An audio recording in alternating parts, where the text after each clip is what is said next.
There's no sound, Sheikh.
Um, Inshallah, بعد بسم الله الرحمن الرحيم والصلاة والسلام على سيدنا محمد سيد الخلق أجمعين. I think we have some issue with the video at the beginning. It didn't have any sound in it. But anyway, we are inshallah we're reciting from the hadith of Sahih Muslim, and we are in the chapter of Tahrim Darb al-Khududi wa Shaq al-Jiyub. It's forbidden for somebody to slap the cheeks or to hit or to whip the clothes. And it's not one of us. Listen to this hadith.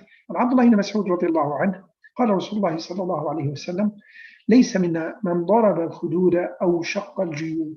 It's not one of us whom anybody who slapped his face or who rips the clothes, rips the shirts. أو دعا بدعوى الجاهلية, or made da'wah, or he said something that was commonly used in the Jahiliyyah before Islam. This normally, it is actually being done mainly by women who lose someone from death or stress or some kind of bad situation, but also mainly through death.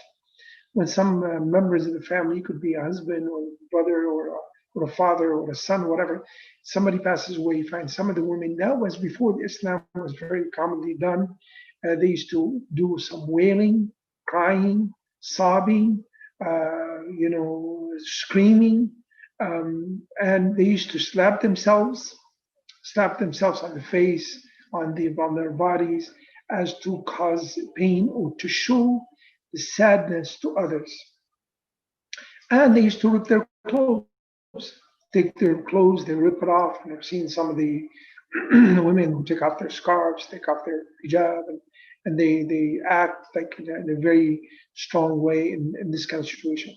Rasulullah sallallahu alayhi wa sallam in the hadith says, he's not one of us. He's no longer a Muslim. He's not a Muslim who acts like this. Or da'wat al-jahiliyyah, or he did something in the days of Jahiliyyah. We know the Jahiliyyah is mentioned in the Quran, but the Jahiliyyah, the meaning of it is that, generally speaking, and this is in Islam, it means the days before Islam. But the word Jahiliyyah means, and we take it from the word Jahil. Jahil, it means, and we say that ignorant, we say that translated to this, but means that somebody who is on definitely a path or some kind of knowledge, but not the good knowledge, not the straight or beneficial or the correct knowledge. Somebody who is completely wrong of what he's thinking, what he's doing. So the people of Jahiliyyah before Islam, they definitely have a deen, they have religion, they have ways, they used to do things, but it is not the correct way. It's not the good way. So Islam is correct. Islam is good. Islam is the path of Allah subhanahu wa ta'ala. The way of Jahiliyyah is the path of wrong, the path of, made up things people used to make or whatever it is the situation. And it could be mixed. Like some of the Jahiliyyah things people used to do in the Jahiliyyah was good. For instance, in the Jahiliyyah they used to make Hajj. That was halal and it was done at exactly time like in Islam. But some of the things they used to do in the Hajj, like for instance, they used to clap and whistle while they make a Hajj. They used to take their clothes off when they are in Hajj. That is wrong. This is the wrong path for anybody to do this kind of action, this kind of deeds. Rasulullah sallallahu alayhi wa sallam says, "Laysa minna," is not one of us whom screams and yells and shouts or rips the clothes or made da'wah of the Jahiliyyah, or he claimed or he did something that was commonly done in the Jahiliyyah before Islam. Somebody forfeit his deen, he's no longer a Muslim.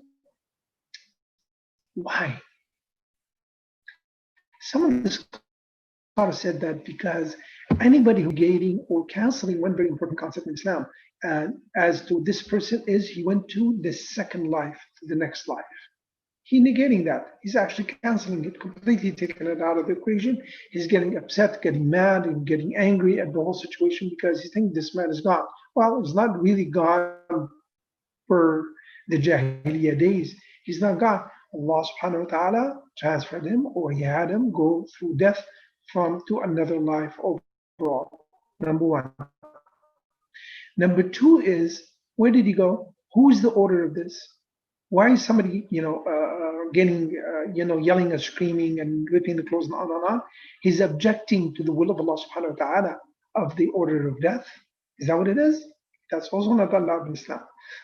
These things are not allowed overall because this is part of the system, Allah subhanahu wa ta'ala put it here on the face of this earth. Number three, the people who do this is showing off. Obviously people get sad and get upset. Rasulullah sallallahu alayhi wasallam, when he had his son Ibrahim from the mother of Maria, Qibtiyya, the Coptic Maria, when he had his son Ibrahim, he was about a year and a half or so when he passed away.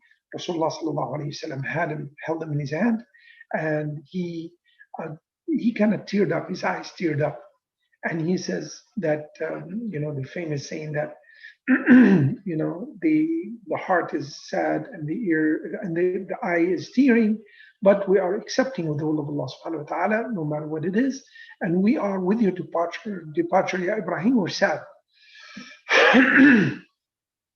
Being sad is not something that to be, to neglect or negate or think it does not exist. Of course, we get sad, but this kind of display this way, actually, it's not acceptable in Islam to the highest levels, as Rasulullah sallallahu alayhi wa sallam said in the hadith, "Laysa minna," is not one of us.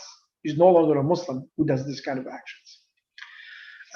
The hadith number 153.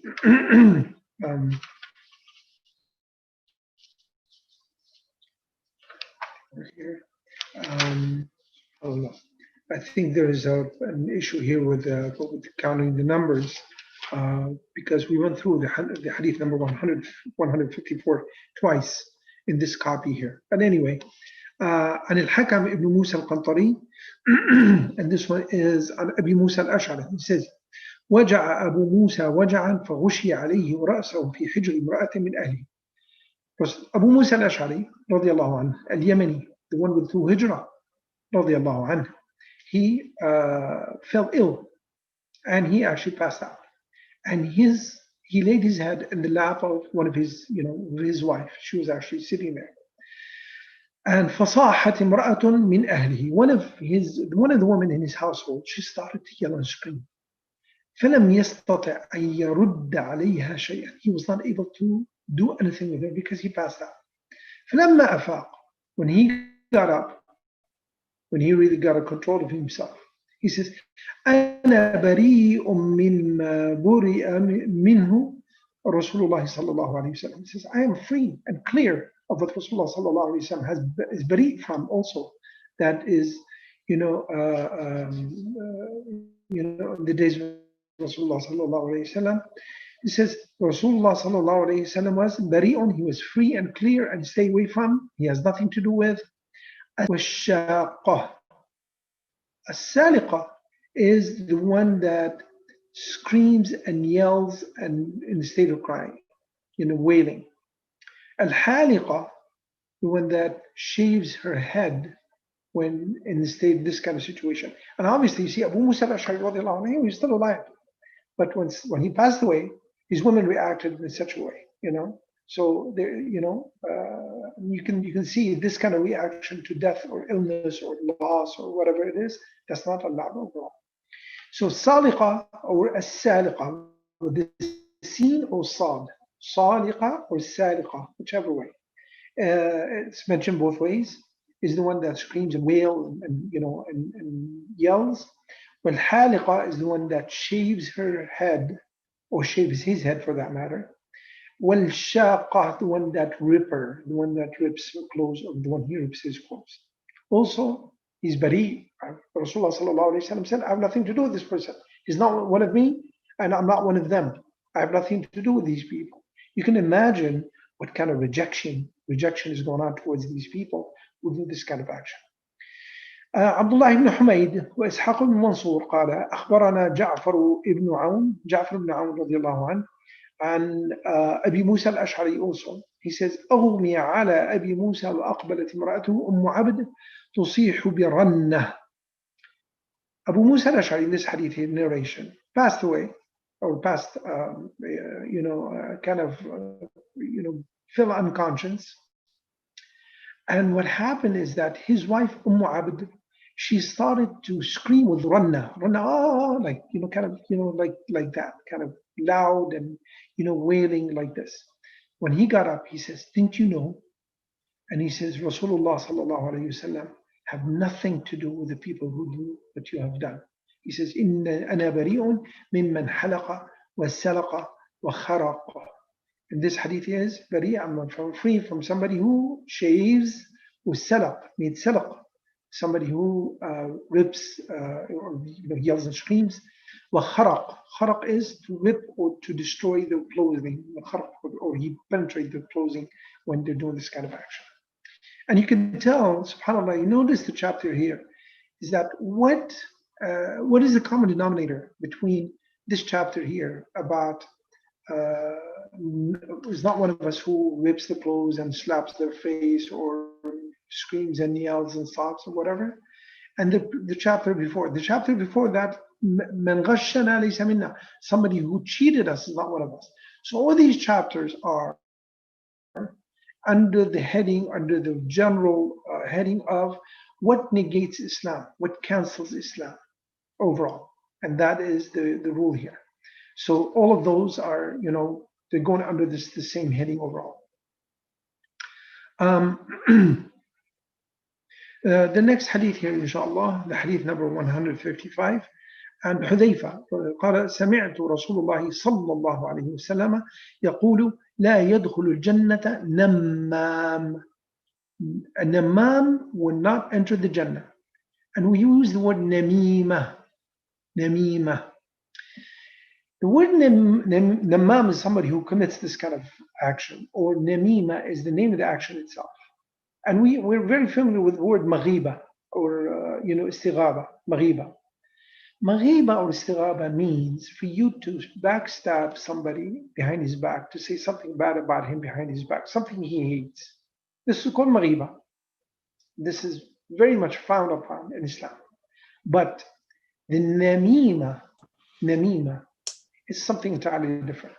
Allah subhanahu wa ta'ala mentioned in Surah Ma'arish, He says, Nammamin, He called it Nammam, the one who does namima. Namima means that when somebody tells somebody else, tells somebody about something's been said about him behind his back. Let's say person A is talking to person B. The person B telling A, this person C, which is the third person, did this, said that. So person A takes the whole conversation from B and he takes it to C and tells him, you know what that guy said about you? He said this. You know what he said? This. He said that. He said this. He said that. He said this. So this creates animosity, hatred. It creates big rift in the communities. It's called namima. Namima is something huge. Rasulullah sallallahu alayhi wasallam, if you remember the hadith, when he was passing by Maqbara, a graveyard, and he heard somebody screaming and yelling inside the graveyard. And Rasulullah sallallahu alayhi wasallam, he says he's being tortured. And of course, the Sahaba did not hear him, did not hear that person in the grave being told, the screams or the shouts of pain. They did not hear it. Rasulullah sallallahu alayhi wasallam was allowed to hear it at that time. He says, well, he's being punished, he's being tortured, but not something big. But then he says, well, it is big. He used to make namima, and he was not cleansing himself from urine. So namima. Namima is actually, it's very bad action, worse than maghiba. Maghiba, for you to say backstabbing, is that you say something about somebody behind his back. That's bad. That's very bad. Or you say something about somebody, something he hates. Namima is a step further, that you say something that somebody did or somebody said to somebody else, that this person said that about you, or did or claimed something about you, whatever it is, because of, like I mentioned, it causes the rift and separation in the community and the hatred in the community. Abu Hamid al-Ghazali took namima a little bit further. He said that namima is for you to expose the secret or something that somebody said in front of others, to expose it. So it's a little bit further. So now what happens is that the person who said something and you are telling the rest, somebody else, whoever, you're telling what that person have said, he will get very upset with you because you're actually exposing his secret. The other person who heard what's been said or what has been, what this other person did, he actually also would be very upset as well, because he's learning something about the other person who said something about him or did something to him. For instance, like namima is one example of namima. You meet a person and that person says, you know what, I really don't like this guy. He's too tall, too short, or he's poor, or he's from this country, I don't like him. So this person, he goes to the other person and says, you know what he said about you? He said that you're too tall, too short, or this, that, whatever. So now the first person gets very upset because his secret, which he thought he's going to be saying secret, nobody's going to know about it, is being exposed. He's going to be very upset, and very mad. And the person who heard this is like, he comes up to him, it's like he either confronts him or he will hide any kind of animosity and hatred towards him. That's very bad. Sometimes exposing the secret is a little bit different version. Like, for instance, somebody says, you know what, I have some money, but I'm hiding it. I know I don't need it right now, but I'm hiding it. And this person knows that another person asked that guy for some money and he refused to give it. So afterwards, he goes back to the guy who asked for the money. He says, you know what, he did not give you the money, but you know what, he's hiding the money. So this is type of namima also. So namima is exposing a secret that either somebody wants it to be hidden, or the other person would cause damage or harm if that person heard it coming in from the other people, from the person who did it. So exposing a secret, and could, somebody wants to hide the secret, it's called namima, or bringing the secret to somebody who will gain this information and use it, or would be kind of harmful to him, or has something bad effect on him. That also could be either way. This go back and forth. The hadith here, number 156, and again, we are in the chapter 44 as to Babu Tahrimi ضرب الخدود وشق الجيوب, and this is chapter number 44, but we are diving deep inside in the hadith. We went from the hadith number 44 to the chapter number 44 to the chapter number 45, actually, which is باب تغليظ غلظ تحريم النميمة, the huge made haram or made forbidden, the namima. We're talking about namima. And the hadith here number 168 or hadith number 105. But again, the book that, the Tafsir al-Nawawi is the hadith number 155 and the hadith number 156. 156, the hadith is كان رجل ينقل الحديث إلى الأمير. A man, a person, he was telling the Amir, somebody's in charge, he used to tell him about what's being said. فكنا جلوسا في المسجد. We were sitting in the masjid. فقال قوم هذا من ينقل. He said, this is the person who is transferring the hadith to the Amir, somebody in charge. قال فجاء, this person who tell the Amir what's going on behind his back, this, that, or whatever. فجاء حتى جلس إلينا. He came until he sat with us. حذيفة اليمان رضي الله عنه, he says, سمعت رسول الله صلى الله عليه وسلم يقول لا يدخل الجنة قتات. قتات نقت لا يدخل الجنة قتات. Somebody who makes qat does not enter the Jannah, will never enter the Jannah. And the qat means regurgitate literally. Qat, to chew things and keep on chewing it and chewing it. So a qattat is somebody, he called him qattat, somebody who is repeating the same conversation. Like let's say conversation happened here, he goes out there and he tells somebody else the same conversation happened again. So as a reference to this, he says qattat, somebody who transferred the conversation. This haram is forbidden. But again, to be on the safe side here, if the Amir, if the somebody in charge of the government or whatever it is, they need to have a purpose for things to be, when it's heard, to be held as a witness or something like that. In this case, somebody needs to speak up for the benefit of the whole community. But somebody voluntarily goes out there and he speaks to others and he tells them, this has been said about you, this has been said behind you, this person said this person said that. This is called a qattat. And the punishment for it is so severe. لا يدخل الجنة, will never enter the Jannah. Somebody who is acting like that. Hadith 157, باب تحريم إسبال الإزار والمن بالعطية وتنفيق السلمة بالحلف. The chapter of making it forbidden for somebody to throw or to walk with izar, with a thawb that is dragging behind him, tahrim. And this is the chapter number 46, and the hadith here is number 106 or 171, and the version I have is 157. 157, and this is hadith here on Hammam bin Harith. He says, كنا جلوسا مع حذيفة bin Yaman. He was in the masjid, and the people were sitting with him. And this one is Hammam bin Harith was sitting with him. فجاء رجل, a man came in, حتى جلس إلينا. A man, he came to us and he sat with us in the masjid.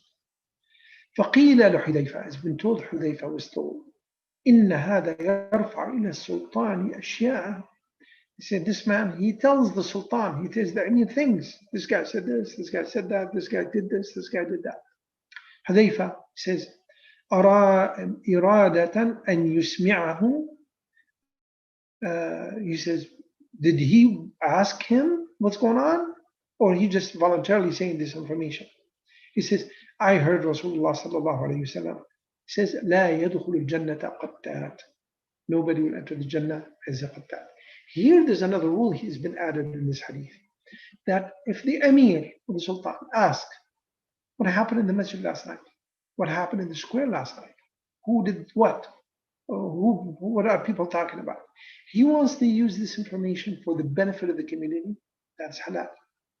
But if somebody going out there, he just voluntarily telling this guy said this guy said that, with no need and no request from somebody who's in charge, that would be min al-qattat, as we mentioned before.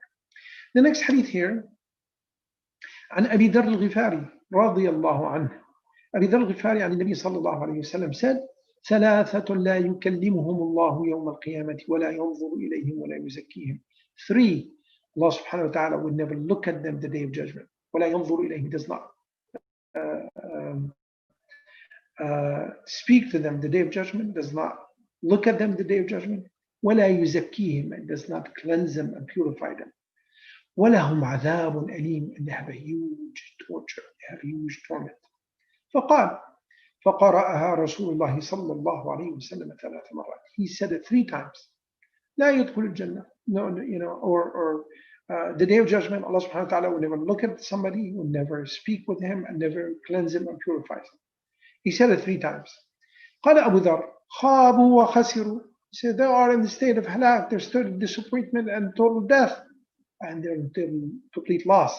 من هم يا رسول الله? Who are these people who Allah subhanahu wa ta'ala will never speak to them, will never look at them, will never purifies them? He says, المسبل والمنان والمنفق سلعته بالحلف الكاذب. He says, the one, المسبل, the one who allow his dress or his clothes to drag behind him. Allah subhanahu wa ta'ala will never look at him, will never speak to him, and will never purify him or cleanse him the day of judgment. Will never even, you know, and you can imagine how bad this is, number one. Number two is, and this one is in the al-mannan. Manna yamunnu. Allah subhanahu wa ta'ala, one of the dua, and this is not from Rasulullah sallallahu alayhi wa sallam. Some, and especially the people in Bilad Sham, they use it, they say, Al-Mannan. Allah subhanahu wa ta'ala is Al-Mannan. Manna yamunnu, walakin Allah yamunnu alaykum. Allah subhanahu wa ta'ala made 2 men in the Quran, twice. Allah subhanahu wa ta'ala made men upon us twice in the Quran. As what He has guided us, He has shown us, He has cleansed us, He has. The man here means to give something, to give benefit, to give something, but then to remind that person of this benefit or this something good you have given them. You leave a remark behind or you say something about it. Like in Surah Al-Baqarah. وَلَا تُبْطِلُوا صَدَقَاتِكُمْ بِالْمَنِّ وَالْأَذَى. Do not negate or cancel your sadaqah with man, by telling the people you give sadaqah to, you tell them, did I give you this? What did I give you last week? I gave you $10. You wouldn't have been able to stay alive without me. You would have been hungry without my money. Where were you before what I've given you? Or even just simply to remind them, I gave you $10. I give you some money, whatever it is. That's called men. Rasulullah sallallahu alayhi wa sallam, the hadith says, somebody who makes men to people, Allah subhanahu wa ta'ala will never look at him.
Hello.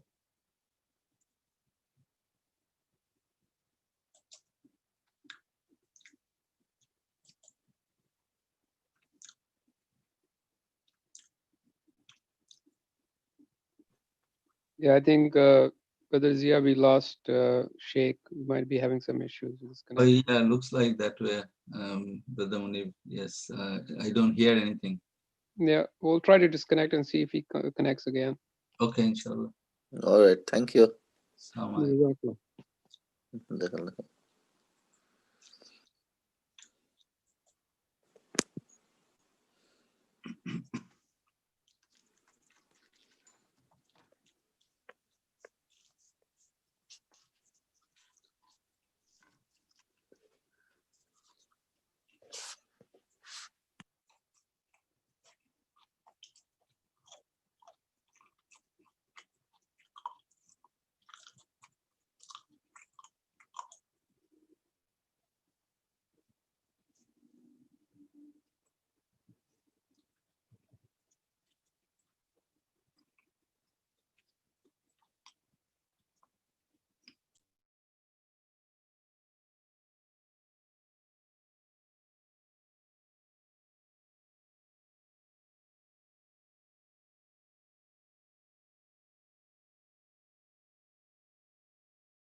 Yeah, Sheikh is saying that he can't get in. His Zoom is not responding. Interesting. I think look like we'll be over tonight then.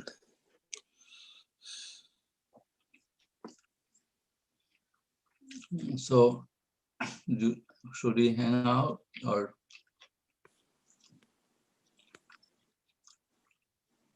I think maybe we'll be over for tonight.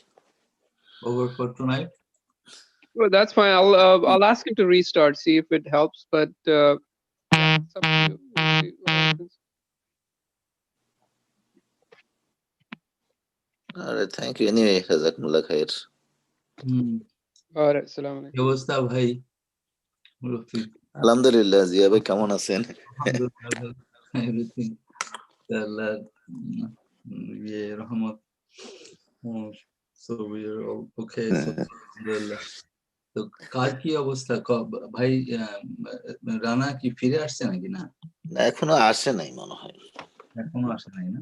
হ্যাঁ, এখনো আসে নাই। হ্যাঁ, আছে, সবাই আছে, আসছে, ভালোই আছে মোটামুটি। সবাই আছে ভালো না? কারণ আল্লাহ, কেউ সবাই বোধহয় ব্যস্ত, কারণ কেউ জয়েন করে না এখানে। সবাই ব্যস্ত না, সবাই একটু ইয়ের মধ্যে আছে মনে হয়, আমার মনে হয় কাজ করতেছি এরই। السلام عليكم. ওয়ালাইকুম সালাম। Welcome back, Sheikh. السلام عليكم. ওয়ালাইকুম সালাম, ওয়েলকাম ব্যাক। بسم الله الرحمن الرحيم.